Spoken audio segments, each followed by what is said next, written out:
Let's talk about mistakes in English. Are you afraid of making mistakes when you speak? How does that make you feel? Do you feel like it affects your confidence? Here's the thing, the fear of making mistakes is real, and it's one of the first reasons that prevent people from feeling confident and fluent in English.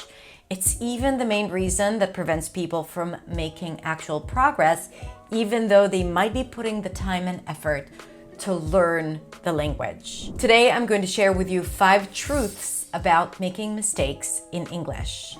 And by the way, to pronounce truths, you start with a ch sound, then an R, tr, long oo as in food, true, and then THS together. Truths.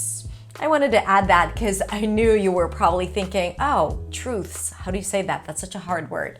So now that we got that out of the way, let's talk about those truths. If you're new to my channel, then hi, my name is Hadar. I'm a non-native speaker of English, and everything I share here in my platform is based on my own personal experience learning and speaking English, but also from having taught English for so many years to thousands and thousands of students from around the world.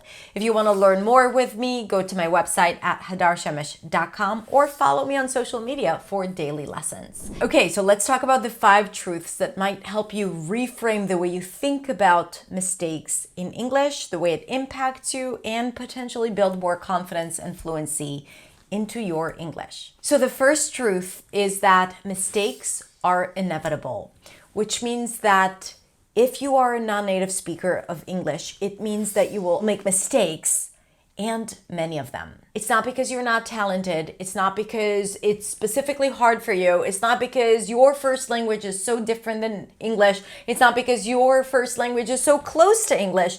It's not all of that. It's just a part of speaking a second language. And when you kind of like surrender to this idea, you might actually create more space for yourself to making mistakes, because mistakes are ultimately an indication that there is a gap between your knowledge and where you want to go. What does that mean? You have a gap between, let's say, the grammar of your first language, what's intuitive, easy for you, something that you don't have to think about, and the target grammar of English. Or maybe the word that you want to use and you know it in your first language and the target word in English. Maybe you don't know it. Maybe you don't feel confident pronouncing it. Maybe you haven't used it in a while. Maybe you're not sure of it, right? So there is a gap, and that gap may result in a mistake. You might say something that is close. Maybe you'll mispronounce it. Maybe you'll use a different word. All of that is okay, because the whole idea of learning a language is bridging those gaps, minimizing those gaps. And the thing about mistakes is that they only indicate that there is a gap. You haven't learned it yet. You haven't turned it into a habit. This is why mistakes are inevitable. Which leads me to truth number 2. You cannot control your mistakes, even though you might try really hard to control your mistakes. And usually what that looks like is you not speaking a lot, you not saying anything without having it figured out in your brain and thinking about it again and again, making sure that it's perfectly structured, always checking yourself with ChatGPT or Google Translate, and mostly just like speaking slower, overthinking, editing yourself, which adds complexity to this thing that is already quite challenging, which is speaking in a second language. And what am I saying here? I'm saying that even though you might try really hard to control your mistakes, you may not be able to, because some mistakes you're not even aware of the fact that you're actually making them. Some mistake may even slip your ear, even though you might know it's a mistake. You might even not notice that you're making a mistake, especially when it comes to pronunciation. So you trying to control your mistakes, but rethinking, overthinking, editing yourself, stopping yourself from thinking, not speaking before you're ready, not speaking before you check or structure it, not speaking without a script or bullet points, all of that, trying to control those mistakes is not going to fully prevent you from making mistakes. And here's how I want you to think about it. If you're already going to make mistakes, why don't you just give yourself a little bit more freedom? Because as you'll see later, making mistakes is really a golden opportunity to improve.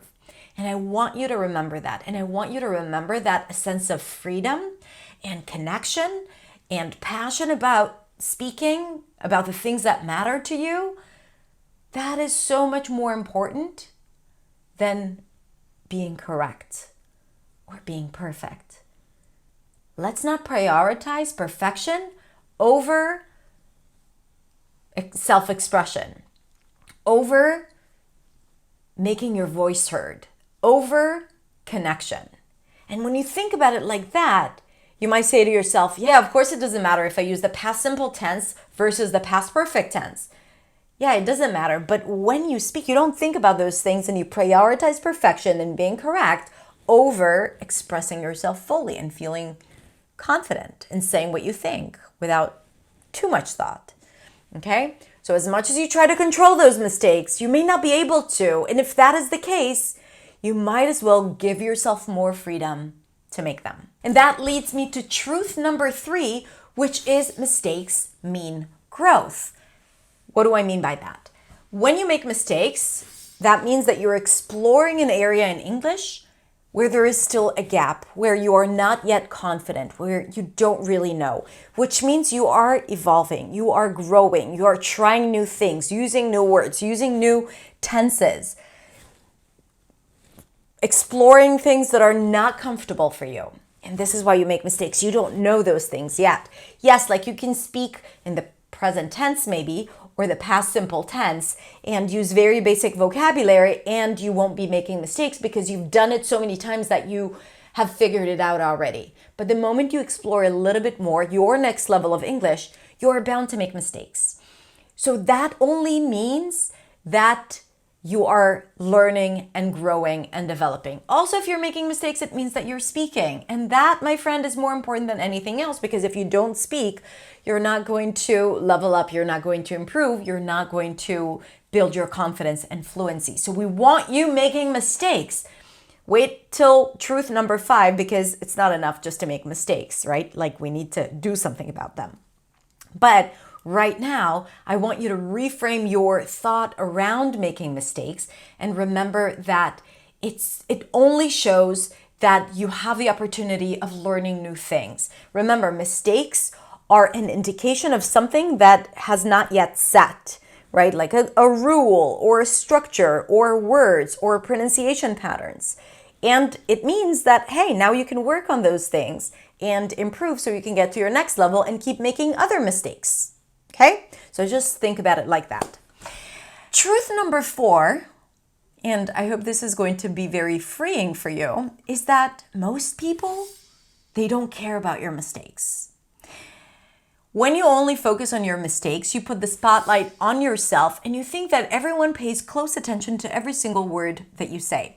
You also think that people, when they hear mistakes, they assign a lot of meaning to it. The truth is, people are usually very self-involved. They are concerned about their own thoughts, how they are perceived, and they don't try to look for every single mistake that you might be making. And even if they do detect a mistake, usually people focus on the content and connection rather than trying to pick your English and grade you in their heads. Even though you're probably doing it, they are probably not doing it. Now, I'm not saying that there aren't people who might be critical of your mistakes. There are some people who are the grammar police, and they will pick every single imperfection that they might see in you, but they might do it anyway. They might have thoughts about your voice or about how you dress or about how you communicate. It's not just about your grammar. And these people, I wouldn't be bothered with even spending time and energy on what they think about me. You only have control over what you think and how you show up. And use that time, use that energy, use that focus on developing and growing and improving and living the way you want and expressing yourself the way you want and not the way you think people expect of you to express yourself, if you know what I mean. The last truth, and that's going to be a little bit of tough love here.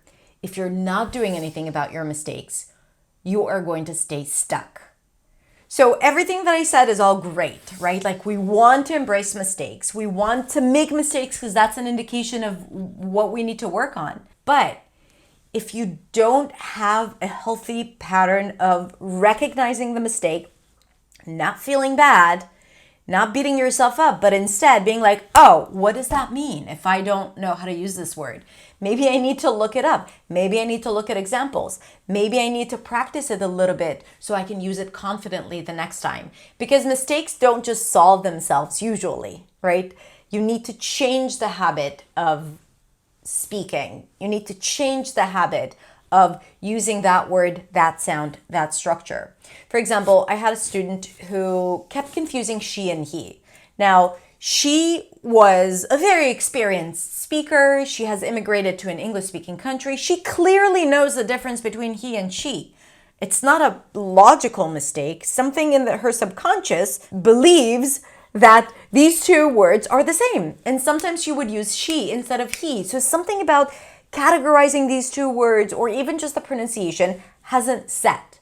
Now she knows that this has been an issue and she hasn't done something about it except for feeling frustrated and knowing that she's making those mistakes and noticing it in hindsight. So what I said is I gave her some exercises to practice these two words intentionally so that she could start making new connections in her brain and start building new muscles or new ways of saying these two words so that she wouldn't repeat those mistakes. And that is the thing about mistakes. You have to acknowledge them. You have to understand what is the target speech, right? Like what is the target word, sound, or structure to understand the logic of it. Because if you can't hear it or understand it, it's going to be really hard to change. And then you want to practice intentionally to change that. And when we want to change those things, we need to create a new habit. And this is where repetition comes in. This is where intentional practice comes in. It's not just understanding the concept, right? Oh, she is female and he is male. No, it's not just understanding this concept. It's making it a habit. And this is the hard part about it. But the moment you change it, you no longer make those mistakes. And then you can grow to your future mistakes that you are going to make because you're going to get to your next level in English. Okay? So that is what I want you to remember about mistakes and really change and shift your perspective around how you show up and how you deal with that fear of mistakes. Because if it stops you from communicating, if it stops you from feeling confident, then what's the point of being perfect anyway if you're not speaking? Right? What's the point of using English if you're not connecting? If you're not enjoying the language? And to enjoy the language means to speak without feeling horrible and judgmental and critical of yourself when speaking. No one wants that. It's not a good experience. And the way to change that is not just by just learning more and improving more. No, it's really shifting the way you think, your point of view, your perspective, which is what this video is meant to do, to help you with that. So I would love to hear from you. Let me know in the comments what you think. If you're listening to this on the podcast, then you can come on over to Instagram at hadar.accentsway and share with me your thoughts about this topic. I'm sure it has made you think and feel. Maybe some people watching this might be like, what is she talking about? Making mistakes is the worst thing in the entire world. Maybe. But I'm saying, like, if this is your belief, if this is the story that you're telling yourself, how is it serving you? How is it helping you? And I don't believe that being perfect is more important than being prolific, than being expressive, than feeling freedom when communicating. These are my values. And if you follow these values as well, and if you feel that they're more aligned with your values as well, then I promise that if you think about those things and you start changing the way you look at mistakes, your entire experience in English is going to change. Now, if you want to learn more with me, I highly recommend for you to check out Beyond, my English community and membership designed to help you really shift the way you practice English and the way you think about English. We have daily lessons with coaches, coaching sessions with me, mindset coaching with me, daily sprints, conversation groups, and so much more. Everything is designed to help you build confidence and fluency in English. So registration is open. You can definitely check it out. Go to hadarjamish.com/beyond. I'm going to post all the links in the description below as well. Beyond is a safe space to make mistakes and learn from them. And growth is inevitable when that is the case. Thank you so much. Have a beautiful, beautiful rest of the week, and I'll see you next week in the next video. Bye.